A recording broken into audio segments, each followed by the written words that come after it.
بسم الله ربي اشرح لي صدري ويسر لي أمري واحلل عقدة من لساني يفقهوا قولي. Assalamu alaikum everyone, and welcome to the Ramadan Remedy. Now, for some of you who might be new to my work, this was actually the first book that I had written. I wrote this back in 2018. It was at a time when I was quite ill, and I didn't think that I would make it. I thought that I wasn't going to make it until Ramadan. And so I decided to write this book as leaving something behind for other people as a legacy, something that would benefit the Ummah should I not make it until Ramadan or past Ramadan. So Alhamdulillah, Allah SWT has given me life to continue to teach and to share this blessed knowledge. So I begin by the Islamic salutation. Assalamu alaikum. Bismillah, Rabbi shrah li sadri wa yassir li amri wahlul 'uqdatam min lisani yafqahu qawli. Now, many of you may know who I am. Some of you might be new to this, to the lectures that I do and the webinars that I do. My name is Aiman Attar. Iman in Arabic means faith, and Attar in Arabic also means the herbalist or the perfumist, the one who uses herbs or essential oils and to make medicines and all types of things that you would see at the herbal markets. I am a researcher and author in prophetic medicine, Islamic medicine, and herbalism. I began studying Islam in 2008 with Al-Maghrib Institute and Al-Kawthar. I've taken courses in Aqidah, in Tafsir, in Sirah, in Fiqh, as well in Tazkiyah and the names and attributes of Allah SWT. Some of the work that I've done includes the Islamic Medicines Guide to the Body Types, which is a book that's available for sale on my website and also through Amazon. I have the Ramadan Remedy ebook also available for free download from my website for anyone who's interested in reading the entire book. I also teach a few classes. I have a course called Nurasunna Rediscover Wellness Masterclass. This actually helps you sort of relearn how your body works according to Islamic medicine and prophetic medicine. And then I also have a Living by Design mentorship program, which sort of helps you implement, how to live according to the way that Allah SWT has designed us, how to eat according to the seasons, what kind of things that our body needs. So there's a lot of mentorship in that program, a lot of cooking and recipes and herbal teas and all that fun stuff. My journey started actually in Ramadan 10 years ago. I had developed a severe allergy to peppers that turned my life upside down. I think it was about 1 or 2 weeks into Ramadan. I'm just going to ask everyone to mute.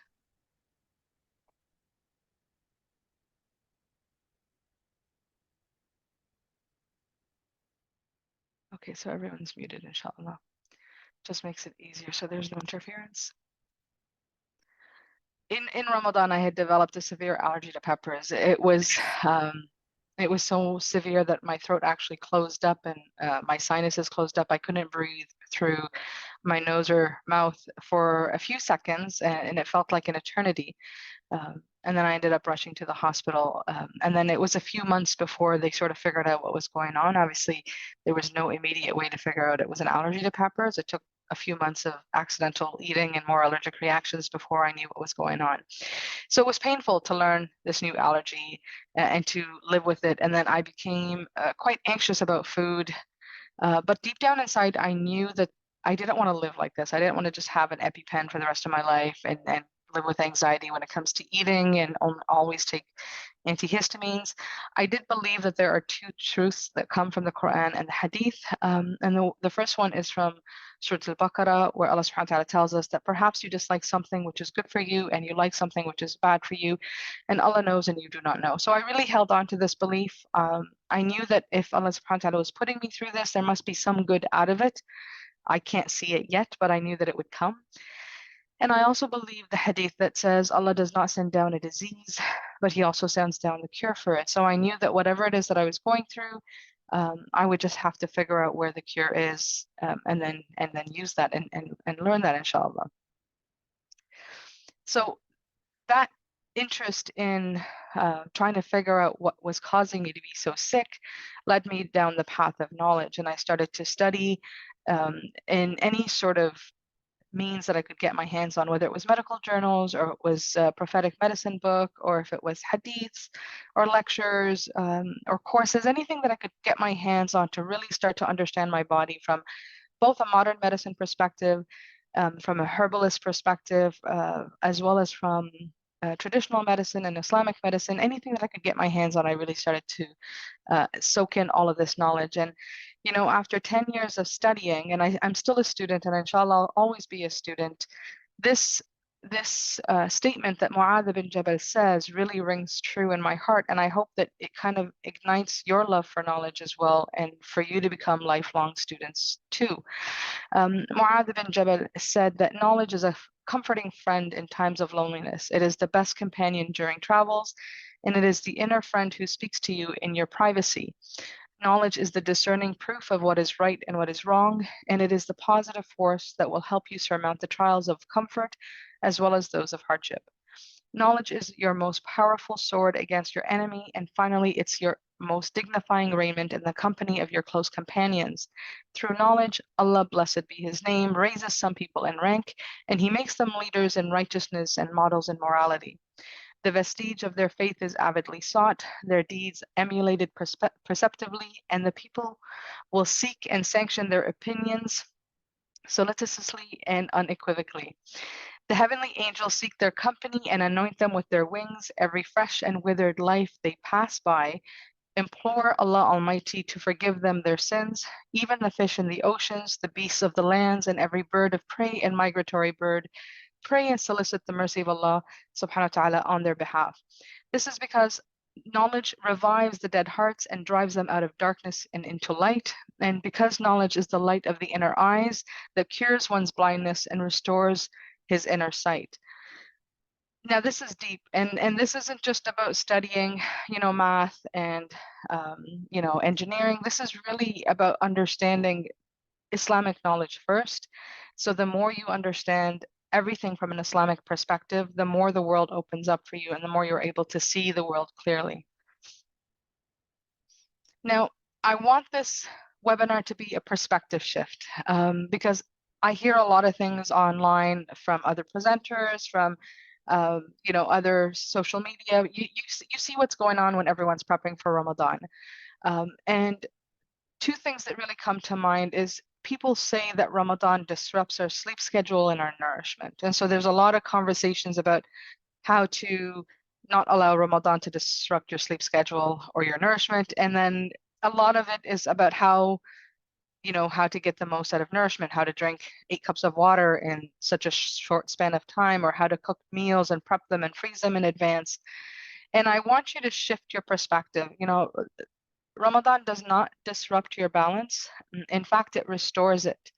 Ramadan helps us break bad habits in our sleep schedule, in our food consumption, in our idle talk, in our time management, and in our worship.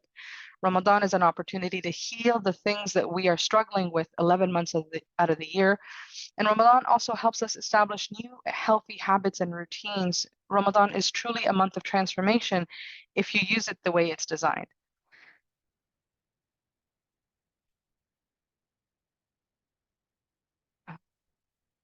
So we live in a time where we are bombarded with food postings and videos and images and blogs, so much so that this onslaught is actually dubbed and hashtagged as food porn if you search on social media. We are like drowning in food imagery. In imagery, what the eyes consume evokes desire, which creates and unleashes a ravenous beast within us, and the food industry loves it. Our insatiable appetite is what's driving the trillion-dollar industry. And I'm not here to say to give up your food, your gluten, your dairy, or your desserts, or you know, your biryani, or whatever it is that you want to eat in Ramadan. I'm not saying to give this up. What I'm saying is that we cannot allow this ravenous beast to exist within us, especially in the month of Ramadan, because this is the month we're supposed to discipline it. Instead, I'm inviting you to learn about how your body works as it's designed by Allah SWT. I want you to put aside everything you know from school or nutritionists or doctors or trendy fads, and maybe even things that your parents have told you. I just really want you to put it all aside for a little bit. And I want you to approach this knowledge that you're about to hear with an open heart. Nurasunna means the light of prophetic guidance. This is the name of my platform if you find me on Instagram or on Facebook. Nurasunna is the name of my company and the name of my biggest foundational course. And the reason I named it that is because Nur in Arabic means light. As-Sunnah is the guidance of the Prophet Muhammad ﷺ and the guidance of Allah. And really, if you focus on the light of Allah and the Sunnah of the Prophet Muhammad ﷺ, you're going to find so much knowledge and guidance in everything that we do, whether it's our sleep schedule, our food consumption, our relationship to our kids. Alhamdulillah, everything is covered from an Islamic perspective. It's not to say we don't take knowledge from non-Muslims, but everything we take from non-Muslims has to be filtered through the lens of Islam. So Nurasunna is a guide to nutrition and medicine according to the traditional wisdom of past prophets, doctors, scientists, dentists, and obviously the Quran and Sunnah. This Ramadan, I want you to give your body the ultimate remedy. Bismillah, let's start. Inshallah, I'm going to cover three main things. I want to cover the anatomy of our digestive system, so really understanding it from how modern medicine views it, how traditional medicine views it. I want to look at fasting and its effects on our body, and I'm going to wrap it up with just a couple of slides on what are the things that you can do to really optimize your healing in Ramadan. The first thing is remembering Allah SWT. In Surah Al-Shu'ara, he states that it is he who created me and he who guides me, and it is he who feeds me and gives me drink, and when I'm ill it is he who cures me, and who will cause me to die and then bring me to life, and who I aspire that he will forgive me my sins on the day of recompense. Really, everything about our health always begins with Allah. And although this lecture and webinar is mainly focused on food, I can do an entire 2 hours worth just talking about how the Quran and following the Sunnah that the Prophet Muhammad ﷺ gives us is also extremely healing. But I really focused on some of the food aspects for this presentation and not so much the Quranic healing and other prophetic healings that we can get through the Sunnah. You can't help but marvel at the ingenious design of the human body. The more you learn about it and how it really functions, the more your heart is going to feel awe towards Allah subhanahu wa ta'ala. Food is the basic foundation of our survival. Food is mechanically and chemically deconstructed in our digestive system in order to extract nutrients and energy needed to nourish every living cell we have. This is done by breaking down everything we ingest by chewing, and then it's soaked in digestive juices that we have in our system, in our stomach. And then which further breaks down the carbohydrates and fats and proteins and nucleic acids into small molecules that can be absorbed on a cellular level. Because you have to imagine everything you eat has to reach the very minute, smallest cells in your body. So everything to your fingertips, the nutrients have to reach everything in your body, every cell, and we have trillions of cells. So that food has to be broken down enough so it can reach everywhere properly. When it's not broken down properly, it's going to cause havoc in our system. So again, if you look through the Quran, you're going to find there's quite a bit of hadith, ayat, that are speaking with regards to food. Allah subhanahu wa ta'ala, let me just admit the one's waiting. Allah subhanahu wa ta'ala says in the Quran, O children of Adam, take your adornment at every masjid and eat and drink, but be not excessive. Indeed, he likes not those who commit excess. Again, if you read the Quran, inshallah, this Ramadan, I encourage you to really pay attention to the ayat that speak about food. Anything that says eat, anything that says provisions, anything that says food, nourishment, you're going to find that there's actually quite a bit in the Quran that speaks to us about our food and nourishment. And this is guidance that we're missing if we're not paying attention to it. So in modern medicine, the digestive system is really looked at more from a mechanical structure. It does operate with precision, efficiency, and has timing for breaking down the nutrients. But despite the medical advancements that modern medicine has, our collective health and food quality have actually declined. And the primary issue that we find is that we have an insatiable nafs, which leads people to overeat. They might be consuming 3 or 4 large meals in a day, and they're also grazing in between. And this isn't actually beneficial for the system. The more we burden it with food, actually, the more reduces in the quality that's being absorbed. If we look at the food pyramid, which has now been changed to be called My Plate, I think if you search for it online, the quantity of food that we're actually being told to eat by modern medicine or modern nutrition is a lot. 6 to 11 servings of grain, 5 to 8 servings of vegetables, 2 to 4 servings of fruit, 2 to 3 servings of dairy, 2 to 3 servings of protein, and then fat being used sparingly. This is what's considered your daily amount of food that you're supposed to eat.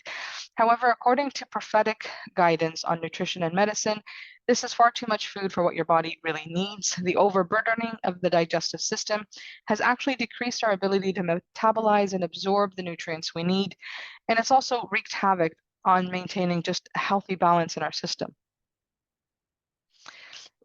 I think everyone's heard this hadith. No human being fills a human being fills no worse vessel than his stomach. It is sufficient for a human being to eat a few mouthfuls to keep his spine straight, but if he must fill it, then 1/3 of food, 1/3 for drink, and 1/3 for air.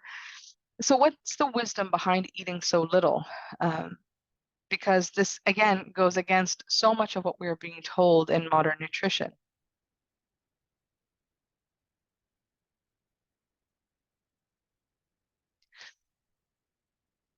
The digestive system in traditional medicine sees the human body completely different.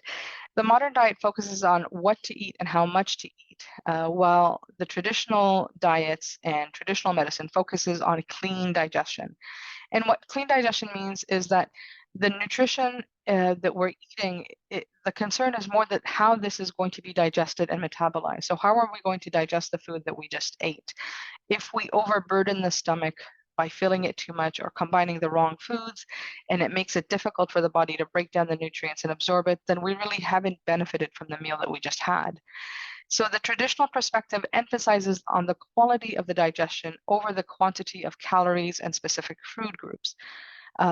A cup of properly digested food once a day is considered more beneficial for our health than consuming 7 cups a day, which may temporarily satisfy our nafs, but it lacks the actual nutrition and nutrients and energy that our body needs because it's not being absorbed. And we're emphasizing on real food, and this means dairy, fruits, vegetables, meats, breads, like chips and noodles and all this stuff. I'm not saying it's not good to eat it. I mean, these are things that you can occasionally have. And inshallah, there isn't excessive harm to the body. This is something that you would do occasionally, but you wouldn't consider eating a bowl of chips as eating food. That's not considered food. So we're talking about actual real food, nuts, dairies, meats, rice, grains, all of these things that you would eat at a meal. Think of your stomach like a washing machine, right? Would you be able to put your whites and your colors all in the same machine? Would you put bleach if you have all of your whites with a red shirt in the machine? Would you stuff the machine to the rim, leaving no room for water or for space for the clothes to move during the agitation? You wouldn't, because if you were to stuff the machine to the rim, there wouldn't be enough water and there wouldn't be enough space for it to agitate and actually remove the soil and the stains off the clothes and the dirt. Things would all be stuck together, nothing would really get moved away. And then your wash would come out unclean. And really, this is the same thing when it comes to the stomach. Your stomach needs water and it needs space because there's agitation that happens inside of the stomach. There is a churning and turning that happens in order for the material that we've consumed to be broken down into very small particles for it to be absorbed. If this is not broken down properly, it's going to start going through the digestive tract, and then these undigested matters are going to start affecting our health. So that's why the actual sunnah states that it should be 1/3 of each, because your machine, you wouldn't load it all the way. You would load it 1/3, you would put water for 1/3, and then you'd leave space for 1/3 so that agitation can happen.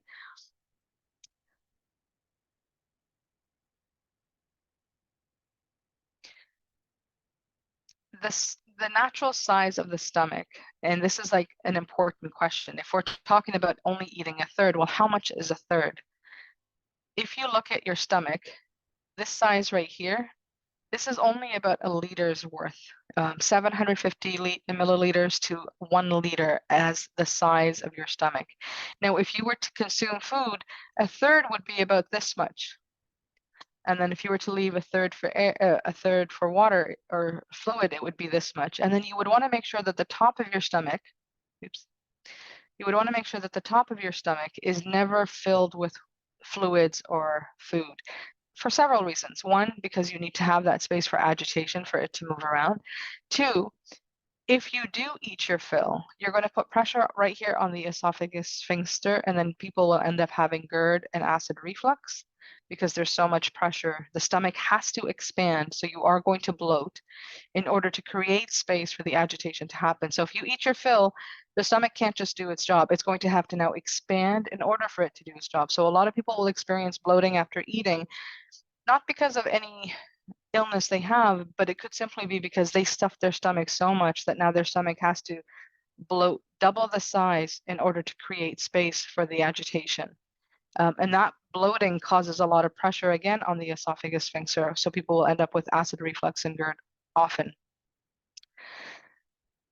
So overfilling it is not a good idea. And I think I've shown, if you've ever seen any of my videos or been to any of my classes, I've shown everyone the size. This is what your stomach looks like. This is the size of your stomach. It's just the size of a 750 milliliter bottle or a one liter bottle. If you were to actually visualize it inside of your stomach, if you filled this all the way to the rim, it would make things very uncomfortable. Your digestive system is not that big. Your abdomen is not that big.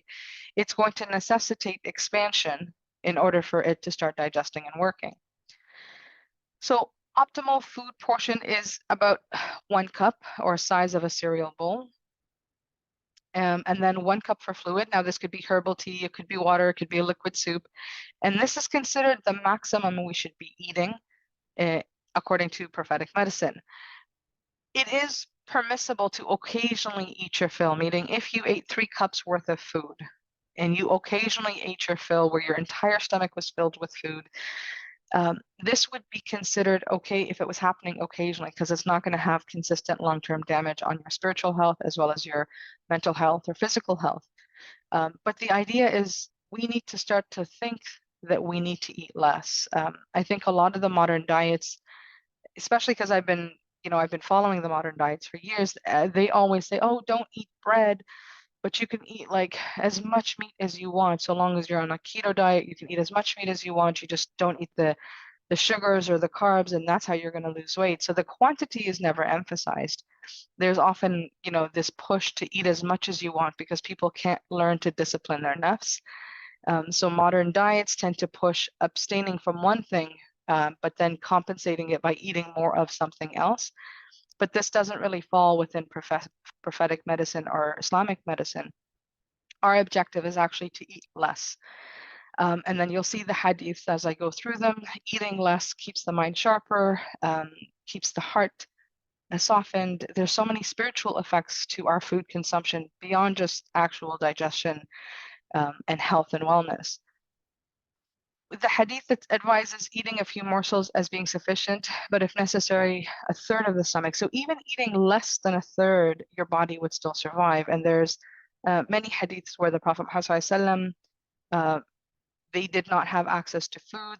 It was a time of poverty. They only ate water and dates for 3 months. They never turned on a fire to cook a meal. So we know that we can physically be sustained, and we are not dependent on foods the way, the food pyramid really pushes us to believe in.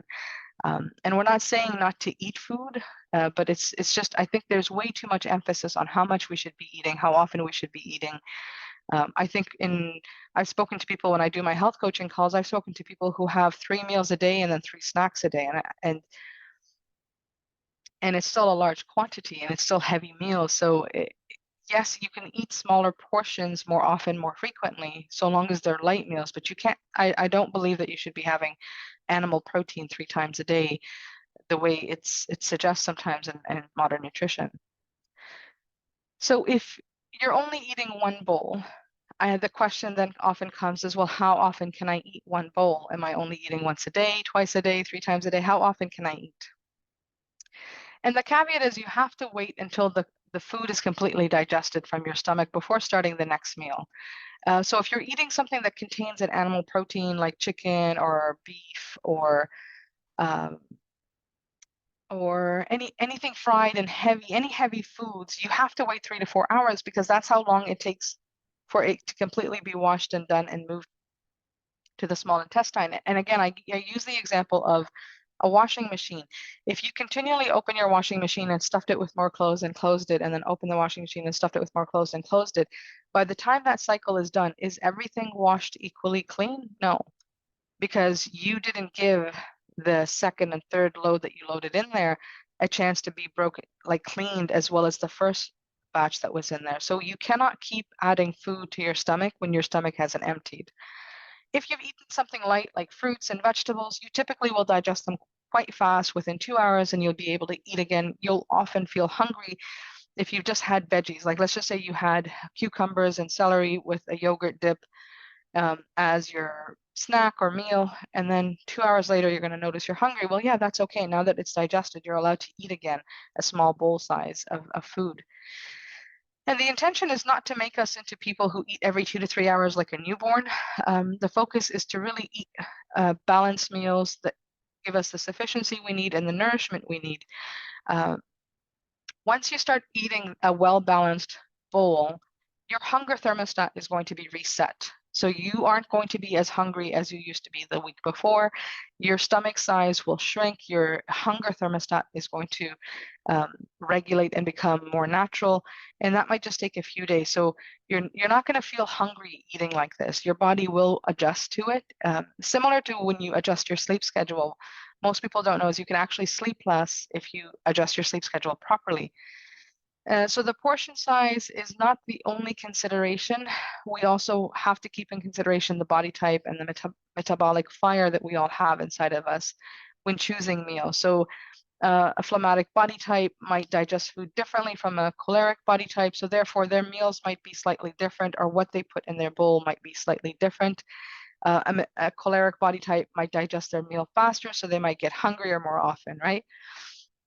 And I did a whole book on the importance of the body types. It's also part of the Nurasunna masterclass that I teach. I'm not going to go into it into a lot of detail because it's a big topic. I'm just going to give you a brief overview. The concept of body types exists in both in Ayurvedic medicine, Greek medicine, Islamic medicine. You also have some of it in Mayan medicine, Persian medicine, Chinese medicine, just different variations of it, but they all have the concept that there's temperaments and body types.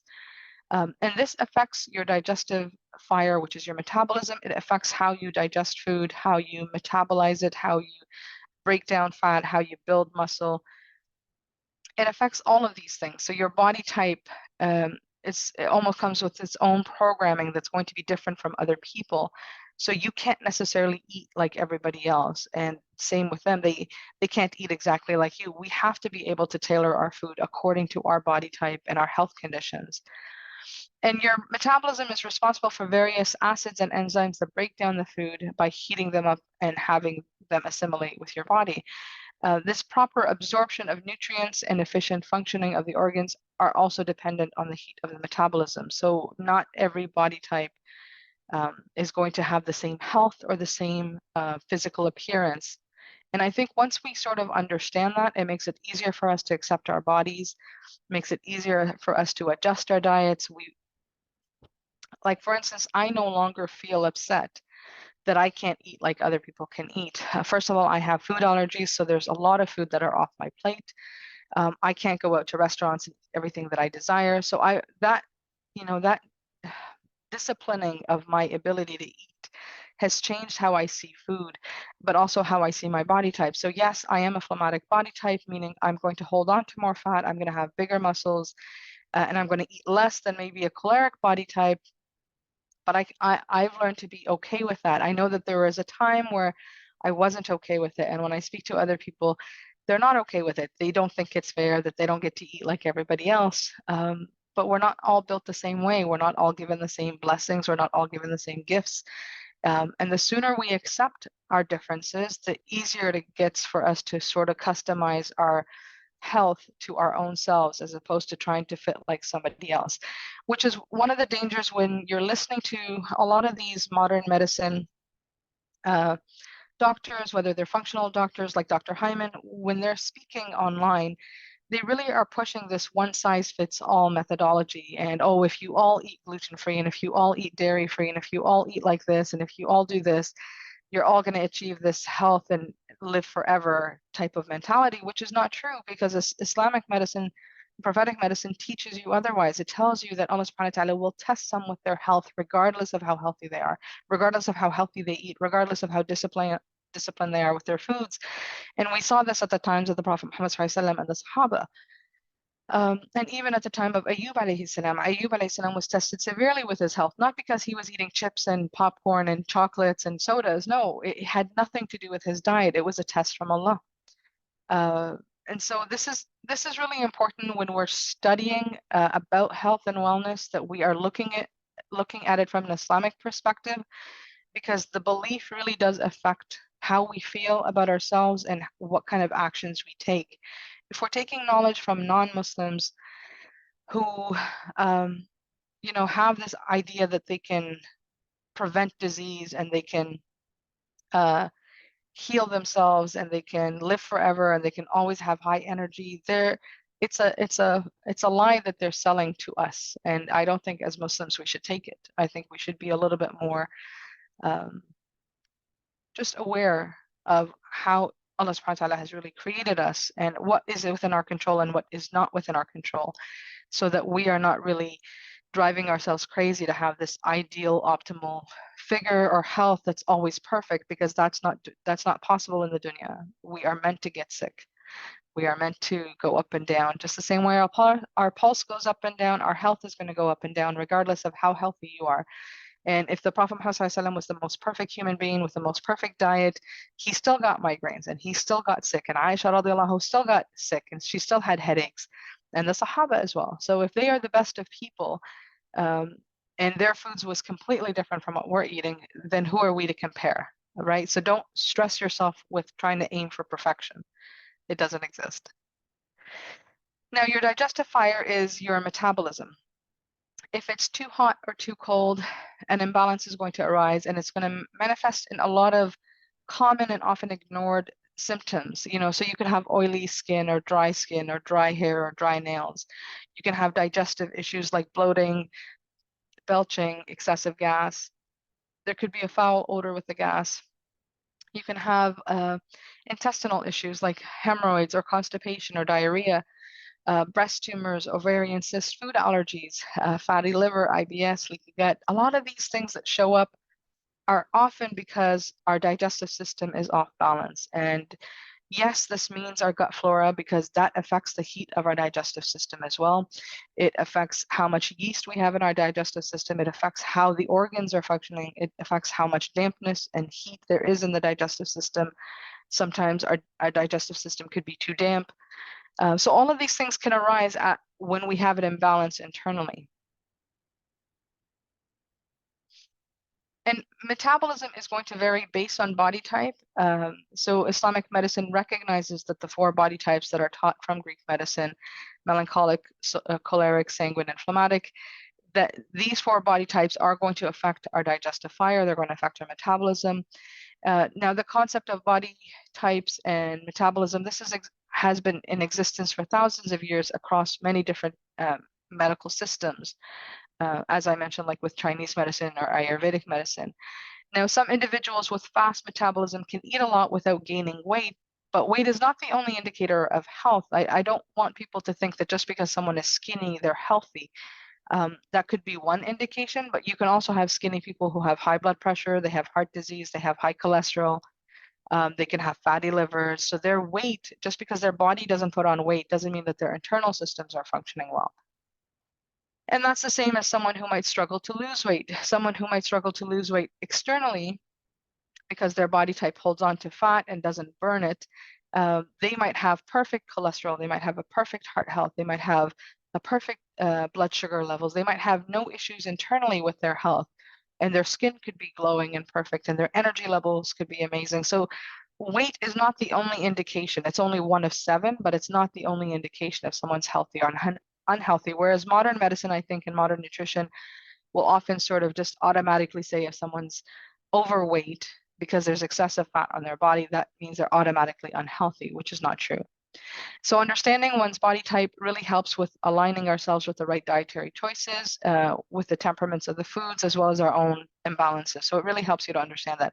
If you've never taken the body type quiz, you can take it at propheticmedicine.com.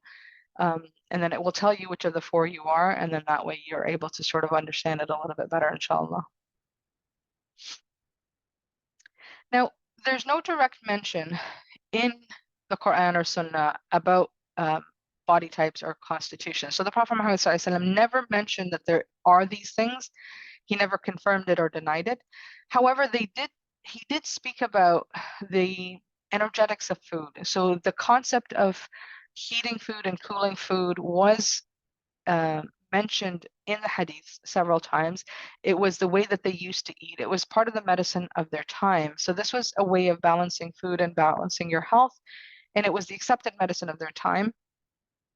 And energetics doesn't refer directly to the type of foods. It's not that you're eating something out of a fridge or out of the oven. No, it's actually about what does this food do to your own body's moisture and dryness, heat and coldness.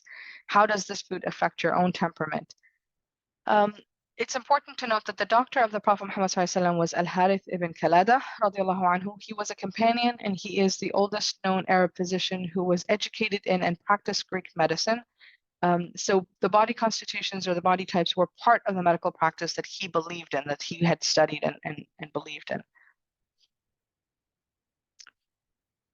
There is clear evidence that the energetics of food was mentioned by the Prophet Muhammad SAW. There's a hadith that states that the Messenger of Allah SAW entered upon me while Ali radiallahu anhu was with him. I'm just going to mute everybody.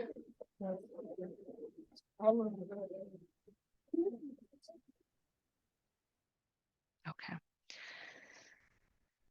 The Messenger of Allah SAW said to Ali, stop, you're still recovering, because Ali began eating the unripe dates that were hanging. And so Ali radiallahu anhu sat, and the Prophet Muhammad SAW ate. Then she had made some chard with barley for them to eat. So the Prophet Muhammad SAW said to him, "O Ali, eat from this, for indeed it will be more suitable for you." And this is again an indication as to they understood that some foods might have been heating and some foods might have been cooling. They understood that some foods were negatively affecting the disease that he had, or the disease that he was recovering from. So this is knowledge that we don't actually know at this time. This has been lost because of the transition to modern medicine. But if you were to just read the hadith and not understand the energetics of food and the body types, you wouldn't really understand why, he was saying this. But Ali radiallahu anhu's illness was attributed to excessive heat in the body. So dates increase heat, while Swiss chards and barley actually cool and reduce the heat in the body. If you were to read The Healing with the Medicine of the Prophet ﷺ by Ibn al-Qayyim, he discusses the 4 temperaments and the energetics of foods and plants. The book implies that the medicine practice at that time, which followed Ibn Sina's, like the adoption of the 4 temperaments from Hippocrates, it really indicates that they were referring to the coldness and hotness, wetness and dryness, and all of these external factors that help, that were creating an illness or an imbalance within us. So today around the world, medical practice still falls into 2 categories. You have the mainstream Western medicine, which slowly deviated from traditional medicine about 150 years ago with the invention of the pasteurization of milk and foods. But there's also people to this day who still uphold and preserve traditional medicine. So you'll still find traditional Chinese medicine practitioners. You'll still find Unani medicine practitioners. You're still going to find Ayurvedic practitioners. Now, both of these knowledges, whether you're going traditional or modern, they're both full of knowledge and advancement, but they would be a lot stronger if they were reunited and really building off of each other as opposed to arguing with each other. So Islamic medicine actually teaches us to take from all medical systems, including modern medicine. So antibiotics would be considered part of Islamic medicine because there's benefit in it in certain situations. Islamic medicine isn't against modern medicine, as some people really try to take no, if the Prophet Muhammad SAW didn't do it, I'm not going to do it. That's not what Islamic medicine is about, because the Prophet Muhammad SAW wasn't sent as a doctor. He did not give us the full code of medicine. He gave us specific rules as a foundation for like the Sharia of medicine, but he did not tell us how to perform surgeries. He did not tell us the quantity of black seed to consume, or how often to take it, the dosage and the frequency. He left this for the medical professionals to build on that knowledge. So really, it's not up to us to just say, I only follow Unani medicine or I only follow Chinese medicine. It really is, Islamic medicine really encompasses all of this together. But unfortunately, it's very hard to find a practitioner that has the knowledge of all of these systems, including Western medicine, and that is able to implement the Islamic and the Western medicine together. It's very difficult to find someone who knows that knowledge. Now, if you've never seen this before, this is really like the timeline of medicine. So Ayurvedic medicine, Chinese medicine, is said to be about 5,000 or 3,000 years old. Some say Chinese medicine is older, some say Ayurveda is older. Wallahu alam. Greek medicine really was about 2,500 years old, and then prophetic medicine started 1,400 years ago when the Prophet Muhammad SAW came with a revelation from Allah SWT. Now, prophetic medicine, unlike all the other medicines before and after, prophetic medicine is the only medicine that is divine revelation. All the other medicines, including modern medicine, is based on humans' research and observation and analysis and testing. Whereas prophetic medicine, this is directly from Allah SWT, who is the creator. He knows what he created. When he gives us rules or he gives us healing therapies, when he says that black seed is a cure, when he says honey is a cure, he is giving you direct knowledge from the creator himself. This isn't something that we had to test and measure. We don't need science to prove it. The only thing we might need science for is to figure out the proper dosage and how often we need to take it. That's the only time we would refer to that, because that knowledge wasn't given to us. Now, all the traditional medicines, Ayurveda, Chinese, Greek, they all believed in a distemperament, like an imbalance in the body is what causes illnesses. And this is a universal concept that was believed by many different medical systems, like even African medical systems, Mayan medical systems. This is universal. Anything before the invention of modern medicine, they all had the same concept. Islamic medicine is often also called a Unani medicine or the medicine of Avicenna. This is, or Ibn Sina, this is what we took from Greek medicine, Chinese medicine, Ayurvedic medicine, and then implemented the rules that the Prophet Muhammad has given us and then expanded on that. So the Islamic golden era of medical advancements really came because we had the power of both the Islamic knowledge and the research of all the medical systems that we were implementing, which is why Islam had such a huge, I think it was 600 or 900 years of the golden ages, which is like the glory of Islam, where we contributed so much to medical advancements in all types of medicine, even things like separating the pharmacist from the doctor. This was something that Islamic medicine had done, because they believed that if the doctor was prescribing medicine and he was making the medicine himself, that there might be a financial gain that would influence him to make the medicine for this person just so that he could make money. Whereas when you separate the doctor and the doctor diagnoses the issue and then he sends it to a pharmacist and there's no monetary involvement in the remedy, then you're sort of purifying the professions. Unfortunately, this is all corrupted now, but this was something that Islamic medicine had done. And then modern medicine, the medicine that we have right now, is only about 150 years old. This is only something that really started to take shape in the late 1800s. Louis Pasteur was one of the people in the forefront. He had changed the concept of pasteurization, that milk should be pasteurized and other things should be pasteurized, because he discovered the germ theory, which is not untrue. The germ theory does exist, but it's not all of medicine. It's just a component of medicine. But he really changed the concept that it's not the body that becomes imbalanced, it's the body that becomes attacked by a germ or a fungi or something external that causes it to become sick. And that's what really divided medicine, and then the whole traditional body types and temperaments all got abandoned. And even herbal medical schools were closed down in most of North America in the early 1900s. And many doctors who were practicing at the time were considered quacks because it no longer fit the germ theory. But I think we're seeing a resurgence of, trying to bring back a lot of the herbal schools and trying to bring back a lot of that traditional knowledge. So inshallah, we're going into the right direction. So what are the energetics and actions of food?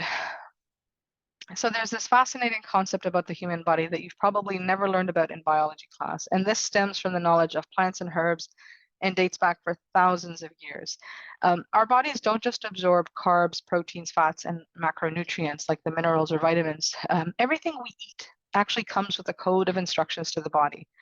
And this is why energetics, the coding that the energetics give the body is it tells it to heat up, it tells it to cool down, it tells it to add more moisture, it tells it to drain more moisture from the body. So some foods and plants will give the body different energetic instruction.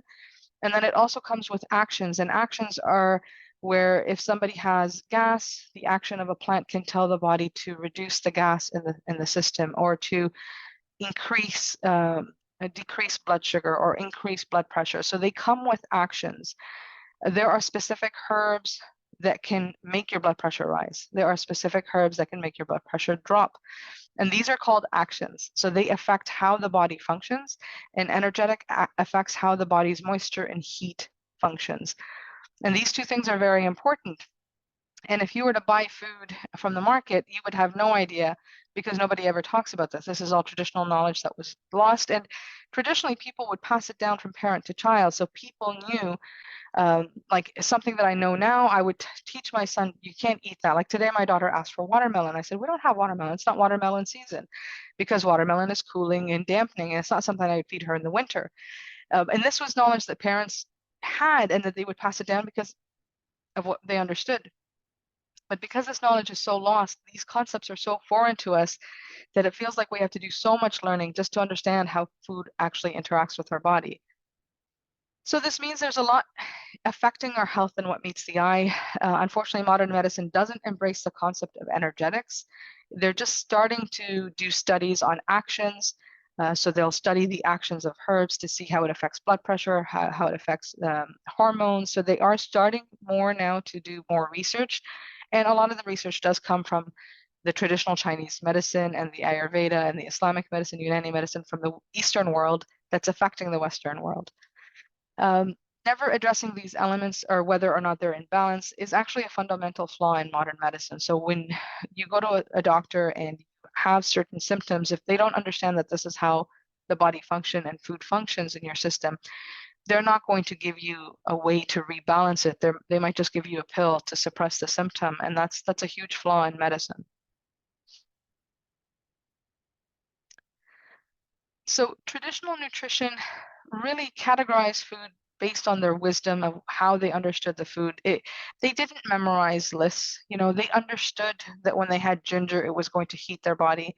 They understood that if you wanted to reduce the heat of ginger, you would add lemon, because lemon is cooling. So now you've balanced two foods together. They weren't big on, throwing in every ingredient that you could possibly find from around the world into one pot. That was not how traditional food was made. It was really simple. You would take local ingredients, you would take things that were growing in season, you would put together a meal that might have 5 or 7 ingredients.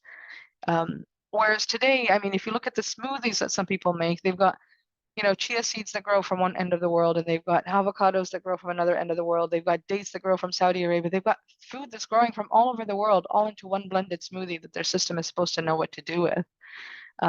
And I don't think that that's the right thing to do. I don't think we should be combining everything and blending it and drink it that way. But again, these are things that trends have picked up on. This is modern trends that people have learned that really does confuse and affect the body.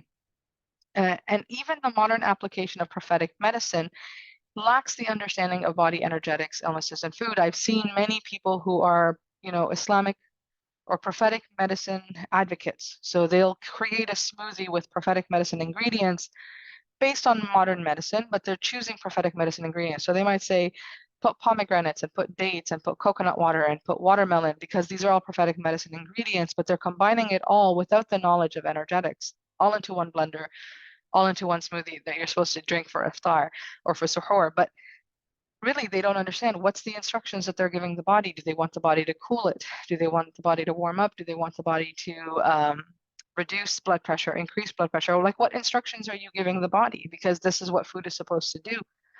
And so that lack of knowledge, even amongst the people who are teaching prophetic recipes, let's just call it that, prophetic recipes or prophetic remedies, if they don't understand energetics and that balance from traditional medicine, then they can sometimes be causing imbalances in the foods that they're recommending. In the time of the Prophet Muhammad SAW, the 4 elements of the human body, the moist, dry, hot, cold, it was common knowledge. People knew this. And I'll give you an example. So there's a specific hadith that mentions that our healing comes from honey or hijama. Now, honey is known to be heating. It actually increases warmth in the body. So if you're feeling cold, your hands or feet are cold, and you're wearing layers, all you need to do is take 1 tablespoon of honey, and within 5 minutes, your body is going to be hot that you need to take off your socks. Whereas hijama is known to be cooling. And so it wasn't indicated for every type of disease. So if somebody had a disease where they were excessively cold, hijama wouldn't necessarily be advised for them to cool them off even more. So I'll give you an example. If someone struggles with constipation, whenever you get hijama done, it's going to increase constipation because hijama cools down the heat of the body.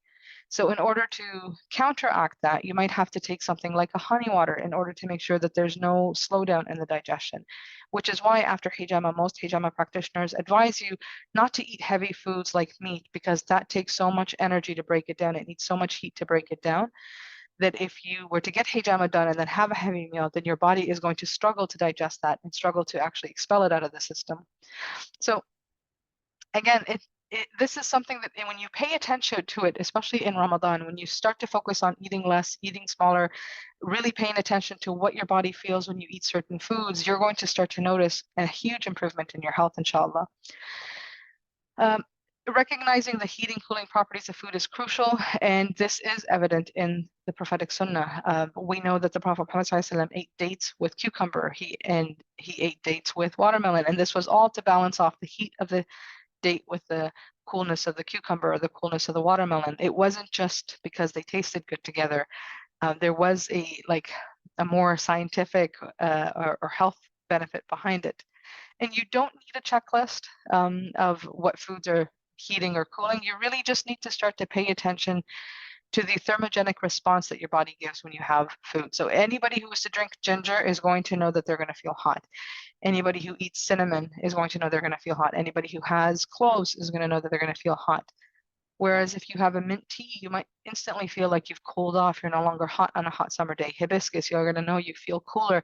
So just by experimenting with one food at a time, you're going to learn these through, I think they call it kinetic, like actual experience. You're going to learn it from like actual experience that you don't need to memorize it off a list. That's how I did most of my learning. I was really just eating one food at a time and connecting to it, learning how it affected me. That's how I knew that when I was cold and I took a tablespoon of honey, instantly I was warm and I didn't need socks anymore. I didn't have to memorize a list that honey was heating. It was something that I sort of learned through experience. The problem with the way we eat today is that we're really disconnected from foods. We don't understand its immediate effect on our bodies. We don't know how much to put into, we don't put much thought into what goes into our mouths. And even worse, we don't even know what time of the year these plants that we're eating actually grow. So people will eat foods because it's in the supermarket, but this food may only be, this ingredient may only grow in the summer, and it might not be something you should be eating in the fall and winter. So it's if you want to improve your health, you have to increase your knowledge when it comes to food. So yeah, the more you learn about your body, if you want to learn more about your body, you really need to learn more about how your fruits and vegetables grow, even how your animals grow, what foods your animals are eating. Like the more I spent time studying this and speaking to farmers and learning from them, the more I realized that, oh, well, you can't get cow milk 12 months out of the year because there's a specific time where the cow has to be pregnant and then she has to give birth and then she's breastfeeding. And they actually give cows, breaks. And that's why at certain times of the year, we're not drinking raw fresh milk. We're actually having more of the yogurts and the cheeses that are things that you could preserve when you have fresh milk. So butter is something you would preserve when you have fresh milk. Cheeses you would make when you have fresh milk, which might be more abundant in the summer when you have grass because they're grass-fed animals. But in the winter months, you actually don't have as much access to dairy as you would, especially like fresh milk, as you would in the summer. And so that's always interesting when you study. I know here when I try to get sheep's milk, it's only available 2 months out of the whole year. So I can only get sheep's milk in June and July, or May and June. Those are the only 2 months out of the year. If I want sheep's milk, that's the only time I can get it, because the rest of the year they don't milk the animal. The milk is used for the baby sheep, and then the sheep takes a break before she gets pregnant again. So there's a lot more compassion in that, I find. Now, there are 7 signs that your body gives you so that you know that you have good health. And if you have, 5 or 6 on the scale, that's pretty good. If you find that you've got, 3 or 4 that are not doing so good, that this is an indication that you have to adjust how you're eating. It's not about supplements. It's not about any types of diets. It's just about you really understanding how food is affecting your system and making the adjustments yourself. The first one is clear, glowing, warm skin. We are supposed to have warm skin. If you actually look at the health of children, if you touch a child, most of them will have really nice warm skin, soft. There's no spots, there's no pimples, there's no acne, there's no dryness. So the skin of a child is almost the perfect example of what good health looks like, because they typically don't have the imbalances we have. Energy levels. You shouldn't be feeling lethargic all the time. You shouldn't have brain fog or heaviness. And if you do, this is your body asking you for help. And it's not asking you for more sleep. It's asking you for help with its digestion, because digestion affects energy levels. Food choices affect energy levels. And if you have deficiencies in your body because you're not digesting properly, then your body is going to suffer with its energy levels. Now, you should feel well rested with minimal sleep. Believe it or not, you don't need to have 8 to 9 hours of sleep. Your body is designed to wake up at the break of dawn.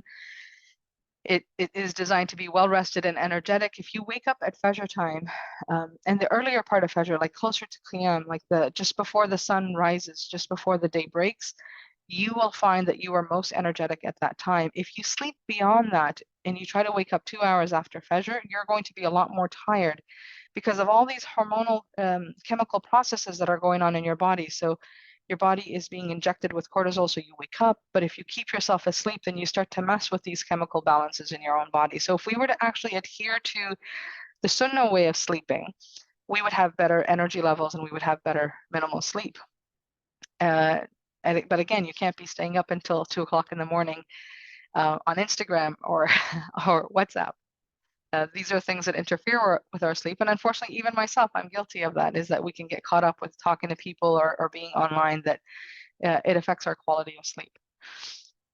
Another good sign of good health is easy, regular bowel movements. You should be going to the washroom 1 to 3 times a day. And if you're not going 1 to 3 times a day, then it's considered that you have constipation. Even if your medical doctor tells you you don't, it is considered constipation in traditional medicine.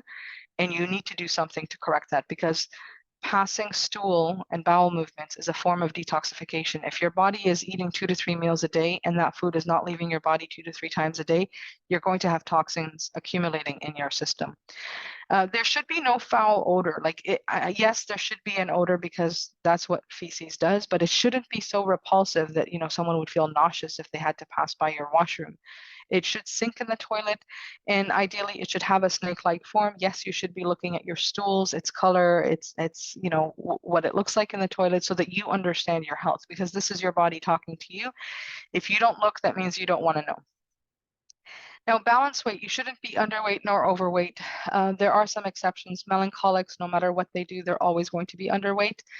And phlegmatics, no matter how well they eat, they're always going to be on the side that's considered overweight. Now, it doesn't mean that they're allowed to be obese, but they're not going to ever be the same weight as a melancholic or choleric. So there are some ranges that we have to take in consideration. But if you're unable to gain weight, no matter how hard you try, and you can't seem to lose it either, then these are things to look into with regards to health, because sometimes mineral deficiencies don't allow you to lose weight. If you're iron deficient, vitamin D deficient, your body won't lose weight because it feels like it's being starved and it holds on to everything. Another sign of good health is not having any types of pains and cysts and tumors and illnesses. When you do have these things, this is your body's way of speaking to you. Pain is a form of communication, so is fever. So we don't want to ignore it or suppress it. If you have a headache, if you have a fever, your body's trying to tell you something. And if you don't make the time to listen to it, and if you don't make the time to actually try to understand what it's trying to tell you, who's going to listen? No doctor is going to understand what's going on with your body if you're not paying attention to its own nuances, right? So you need to learn the language of your body's health so that you can understand it, and so you could, answer it. So sometimes a headache could be telling you that you're thirsty, that you're not getting enough hydration. Sometimes your skin tells you you're not getting enough hydration. Sometimes your bowel movements tell you that you're eating too many damp foods. So you have to sort of listen to all of these things to be able to take care of your health and to improve it, inshallah. Now, you also need to have proper function of organs and faculties to be considered as having good health. So if you need to have, if you're on diabetic medication, blood sugar, blood pressure, heart disease, any of these where your organs are not functioning properly, that means that the entire body is unhealthy, because organs are very important. So you don't want to allow your body to just be off balance. If your blood pressure is high, the answer isn't just to take the medication. The answer is always to go back and find a way to rebalance it. And I don't believe in that, oh, it's just hereditary. Everyone in my family has high blood pressure. Everyone in the family has high blood pressure because probably everyone in the family has the same type of diet. It's important that we make these changes according to our body type, according to the environment that we're living in, according to the illnesses that we have. We cannot continue to eat the same way that we ate 10 years ago or 30 years ago, or when we were living in a different country, or when we had different health. Our diet should always be changing to reflect the situation that we're in.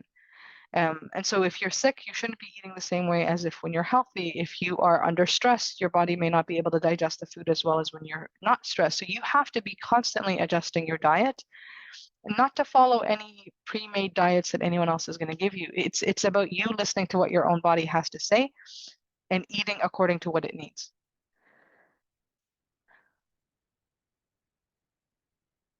So you have to become your own health expert, and it involves paying attention to how your body responds to different foods. This involves you paying attention to nuances and giving up certain things that may not fit well. So if your body, if you eat oranges, for example, and you have skin issues, you get eczema, you sort of have to pay attention that every time I eat oranges, I develop eczema on my hands. And this is a case for me. If I eat oranges, it'll dry out my skin on my hands. And if I continue to eat oranges and I ignore my body, then I'm going to develop, red, swollen areas on my knuckles. This is where it shows up in my body. Wheat might be affecting your stool consistency. So when you start to eat and test and measure and look at how everything is affecting you, then you're going to understand how to make the adjustments. It's not to say that you say, oh, I can't ever eat oranges, or I can't ever eat wheat, or I can't ever have sugar. This is not the way it is in Islamic medicine or prophetic medicine. It's about making temporary adjustments until your body is restored to balance. And so we have to understand the subtle cues that our body gives us.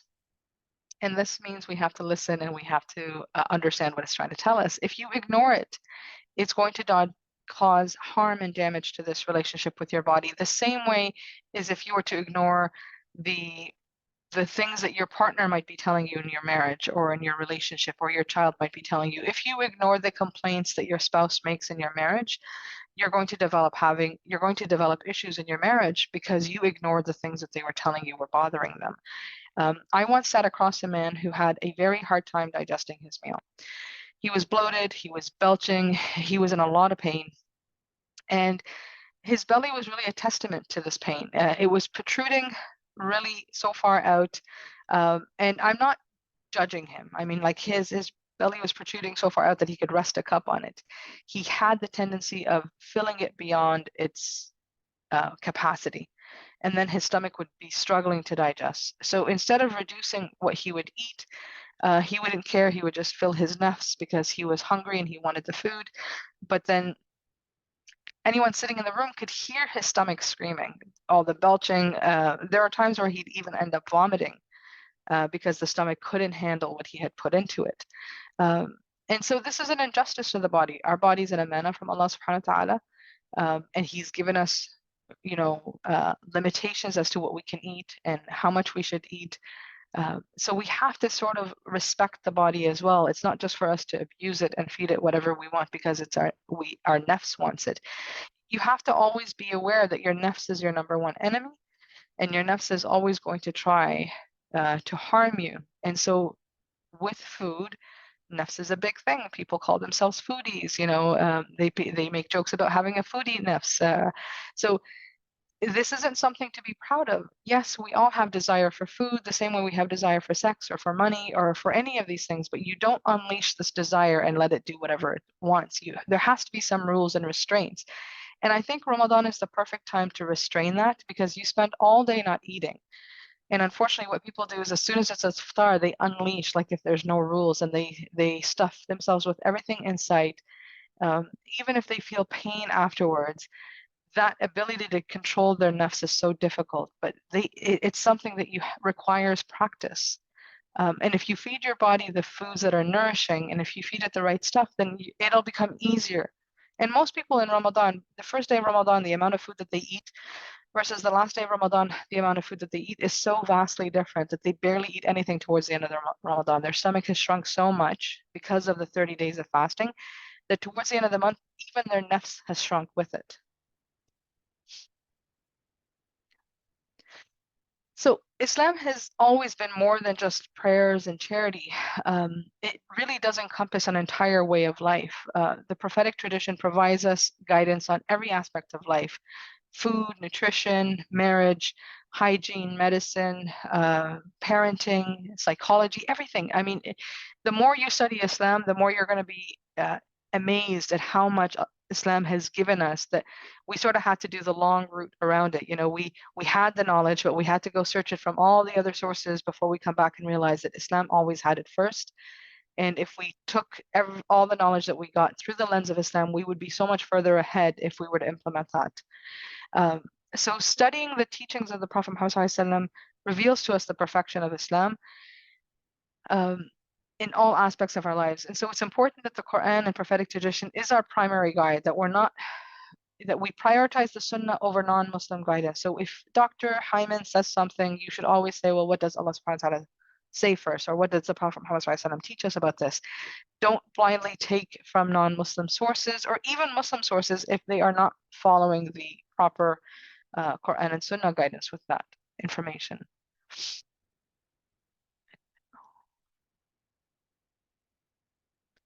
So, and the reason for it is because food fads come and go. You know, the astute Muslim needs to be able to examine every food fad in accordance to Islamic guidance. So, does dairy-free make sense from an Islamic perspective? Does gluten-free make sense from an Islamic perspective? Does veganism make sense from an Islamic perspective? Does keto diet make sense from an Islamic perspective? When you analyze all these diets according to the Sunnah and according to what Allah SWT has told us in the Quran about food and nutrition, you will realize that every single food fad diet out there goes against the Sunnah. And so it's not to say that you don't remove dairy and wheat when your body is sick. Yes, we know that we're supposed to do these things because the hadith told us that Ali radiallahu anhu was told not to eat dates, and dates are a sunnah food. So you are supposed to remove foods that bother your system temporarily, but you don't live a diet that completely eliminates certain types of foods that Allah subhanahu wa ta'ala has given you for your nutrition. So only adopt specific diets if you have something like food allergies or you have a health issue that necessitates that you don't eat this particular food. Like if you have celiac disease, if you have food allergies, if you have lactose intolerance, until you've rebuilt your gut health, do not take dairy products so that you're not aggravating your health. Nobody wants you to aggravate your health just because it's a sunnah food. That's not the advice here. I do a lot more of this discussion in my course, and inshallah in the upcoming book that I've been promising for years. The Islamic Medicine's Guide to the Body Types does speak a bit about the food types and temperaments. The Nurasunna Rediscover Wellness Masterclass teaches a whole lot more. But inshallah, as I continue to teach, I will be sharing more and more of this information. And again, if you read through the Quran, you will find that Allah subhanahu wa ta'ala has so many different places in the Quran where he tells us that he's created foods as provision for us. In Surah Al-Baqarah, he states that it is he who created for you all that is on the earth. Everything on the earth is created for us. Everything on the earth, whether it's the animals that we eat or the foods that grow from the earth, the water that's in the earth for us. So all of these things are for us to consume. We shouldn't be listening to sources that are not Islamic that tell us not to eat these things. There are simple rules from the Quran and Sunnah that help us have a healthier living. Muslims are created, animals are created for the use of Muslims and all of human beings to eat and consume. So the idea that killing animals for food is seen as inhumane, this is not from the knowledge of Islam, because we have to recognize that Allah SWT created animals for our consumptions. So Allah SWT is merciful and He's just, and this is part of the food chain. This is designed for us. Their purpose on earth is to nourish us. We are not equals on earth, and that's the way Allah SWT has designed it. And so we have to submit to Allah's will and be grateful for the bounties that He's given us. And we do that by being by following the Sunnah of the Prophet Muhammad ﷺ, and he was known to be humane, and his way of life is the most compassionate. So we can't claim to be vegans because we feel that there's animal cruelty by eating an animal.